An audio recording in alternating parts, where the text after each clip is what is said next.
Allô, bonsoir à vous, ça va? Écoutez, voilà, aujourd'hui c'est un mercredi spécial parce que de toute façon c'est un samedi en fait, mais c'est un samedi qui compte pour deux mercredis. Voilà, tout simplement parce qu'il y avait le mercredi 1er mai, il y avait le mercredi 8 mai et l'Opéra de Paris était bien sûr fermé. Alors voilà, j'en profite en fait aujourd'hui pour vous parler de quelque chose d'un peu spécial. Pour vous dire sincèrement, en fait, j'en veux un peu à mes collègues musiciens des fois qui disent que des fois il y a disons, il y a des enchaînements de danse qui sont anti-musicaux. Voilà, il y a de la danse, soi-disant qu'il y a de la danse anti-musicale, etc. En fait, je vous dis sincèrement, j'ai été pendant des années pris dans le piège, hein, ok. Mais après, avec autant d'expérience, au fait, j'ai cru avoir compris certaines choses. Et du coup, au fait, j'ai envie de vous parler, au fait, d'une prof particulière qui était à l'Opéra de Paris, qui a pris sa retraite, mais qui était franchement géniale. En fait, elle s'appelait Florence Claire, qui était dans ces étoiles, et surtout, elle faisait partie de ce groupe de Nourieff. Voilà, une femme très talentueuse, je dirais. Mais seulement ce qui s'est passé quand j'ai fait les cours avec elle, en fait, c'est que j'étais complètement paumé et que ça me faisait vraiment suer, quoi. Je comprenais rien, et du coup, j'ai dit, ouais, elle était anti-musicale. Et une fois même, on était en tournée, au fait, en Espagne, on avait beaucoup de temps pour nous, alors j'ai dit à Florence, on va profiter de ce voyage, j'ai envie de te demander des détails dans tes cours, parce que je comprends rien à tes cours, je joue que des conneries, enfin, je joue de la niaiserie. Et elle me dit, t'inquiète pas, ça va, je comprenais pas qu'est-ce qu'il y allait là-dedans. Quand je vous dis, je ne joue que de la niaiserie, en fait, et ça lui allait, ça m'a un peu énervé, franchement, mais voilà. Il y avait une magie, au fait, quelques temps après, vous savez quoi, une fois, au fait, notre directrice de l'époque, qui est bien sûr Brigitte Lefebvre, m'a demandé tout, est-ce que vous pourrez être sur scène avec deux personnes de la danse, deux grandes personnes de la danse, deux pontes de la danse, en fait, donc c'était Elisabeth Platel, danseuse étoile aussi, et, enfin, donc, qui est directrice de l'école de l'opéra actuellement, et Florence Claire.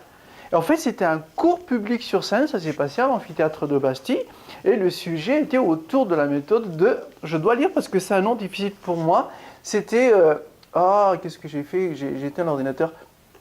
En fait, c'est sûr, voilà, le sujet, Kaliujny. En fait, c'était donc un cours sur scène, en fait, avec des élèves, enfin des gens d'opéra, et c'était autour de la méthode d'Alexandre Kaliujny, dont Florence était particulièrement en fait fan. Et là, il s'est passé quelque chose, en fait, vous savez quoi? C'était vraiment mystérieux, en fait. J'avais Elisabeth Platel qui montrait les pas d'une certaine façon. Donc ici, on parle de la même méthode, hein, d'Alexandre Kaliujny. Je voyais tout, c'est-à-dire je voyais les rythmes exacts, le tempo exact, et je pouvais jouer à ma manière. Puis après, j'ai vu Florence qui explique les pas, mais d'une autre manière. En fait, vous savez ce que j'ai découvert? En fait, Florence, elle était à travers la musique. Non pas qu'elle était anti-musicale, non. Elle jouait avec la musique. Comment vous expliquer ça? J'ai presque envie qu'elle était comme une, vous savez, on appelle ça la funambule, je crois. C'est-à-dire, elle n'était pas en déséquilibre, elle était en super équilibre, mais une espèce d'équilibre, je dirais presque dangereux, en fait, qui du coup, en fait, était vachement beau. Parce que je connaissais, en fait, du coup, j'ai découvert la sensation du rythme de base avec Elisabeth Platel, qui, elle, est implacable, et Florence Claire qui était comme ça. Alors, comment vous expliquer, en fait, donc, tous les deux étaient super musicales. Je dirais que, peut-être que, avec Platel, en fait, elle a une espèce de move, je dirais, à l'américaine. Vous savez, les Américains, ils ont hérité du gospel, du jazz, etc. Donc, il y a cette espèce de tempo assez exact. Mais en France, on a beaucoup hérité aussi de ce qu'on appelle la musique romantique. Et la musique romantique, en fait, après la musique baroque, la musique romantique, elle joue beaucoup sur des grandes phrases, des envolées de phrases comme ça. Et le rythme étant là, mais tout est dans la phrase musicale. Et c'est ce que finalement, c'est que Florence Claire, pour moi, exprimait. Alors maintenant, comment on va essayer de vous expliquer ça musicalement? Alors, je vous ai concocté un petit truc là, voilà. Avec mon ordinateur, j'ai préparé un petit accompagnement de quelques mesures. En fait, c'est inspiré d'une musique de Elgar qui s'appelle Lettre d'amour ou Poignée d'amour. Oh, je sais plus, mais enfin, vous allez reconnaître la mélodie que je suis bête. À chaque fois, en fait, c'est pas bien grave. Si, c'est grave pour Elgar, mais comment ça... Attends, je vais vous le dire. Je vais vous le dire quand même, parce que c'est quand même complètement stupide ce que je dis. Ça s'appelle Salut d'amour. Ça s'appelle Salut d'amour d'Elgar. En fait, je fais un accompagnement très basique, très simplifié.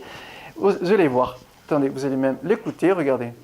Alors, donc voici un accompagnement simplifié de Salut d'amour d'Elgar, en fait. Vous allez voir, comme c'est à l'ordinateur, j'ai fait ce qu'on appelle, j'ai quantifié pour que ce soit mesuré, implacable dans le tempo. Ça ne bouge pas du tout. C'est que l'accompagnement d'abord. Hein.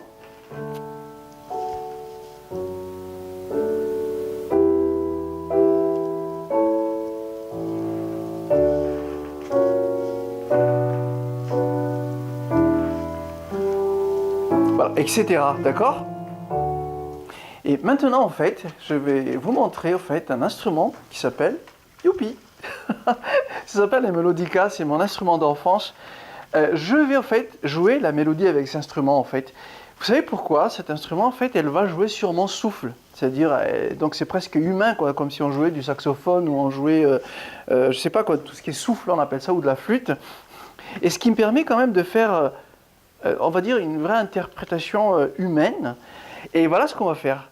La première interprétation, c'est comme si je jouais avec Elisabeth Platel. Voilà, j'y vais y mettre tout mon cœur, tous mes sentiments, parce qu'elle a des sons. Bon, c'est une grande artiste quand même, on va pas. D'accord? Et que je vais essayer d'être dans le rythme, mais tout en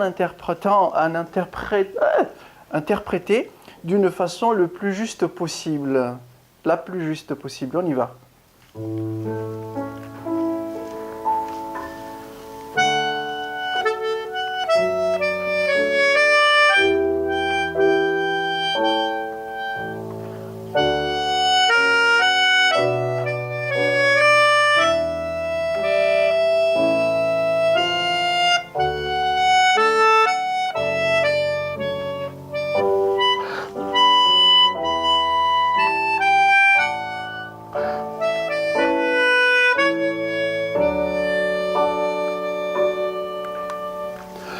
J'étais un peu à bout de souffle à la fin de la phrase. Voilà. Et vous savez la différence? Maintenant, je vais essayer de vous jouer si j'imaginais Florence Claire qui danse avec la même mélodie, avec le même accompagnement. Ça va donner ceci.